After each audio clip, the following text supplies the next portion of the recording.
सोलापूर महानगरपालिका निवडणुकीत किमान आवश्यक मते न मिळाल्याने एकूण 306 उमेदवारांचे डिपॉझिट जप्त झाले आहे, अशी माहिती महापालिका सहाय्यक आयुक्त गिरीश पंडित यांनी दिली।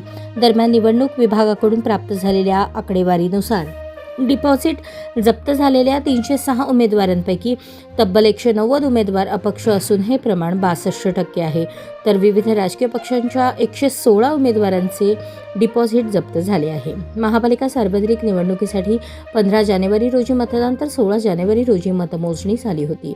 या निवडणुकीत एकूण 564 उमेदवार निवडणूक रिंगणात होते। निवडणूक आयोगाच्या निर्देशानुसार एकूण वैध मतांच्या 1/4 पेक्षा कमी मतदान असलेल्या उमेदवारांचे डिपॉझिट जप्त होते। त्यानुसार एकूण 306 उमेदवारांचे डिपॉझिट जप्त झाले आहे।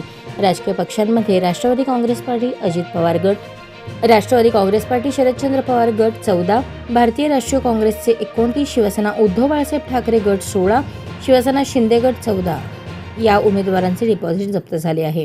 बहुजन समाज पार्टीचे 20, वंचित बहुजन आघाडीचे 19 उमेदवार आहेत। याशिवाय Aam Aadmi Party 11, Republican Party of India Athawale 6, Samajwadi Party 5 तसेच इतर लहान पक्षांच्या उमेदवारांचेही डिपॉझिट जप्त झाले आहे।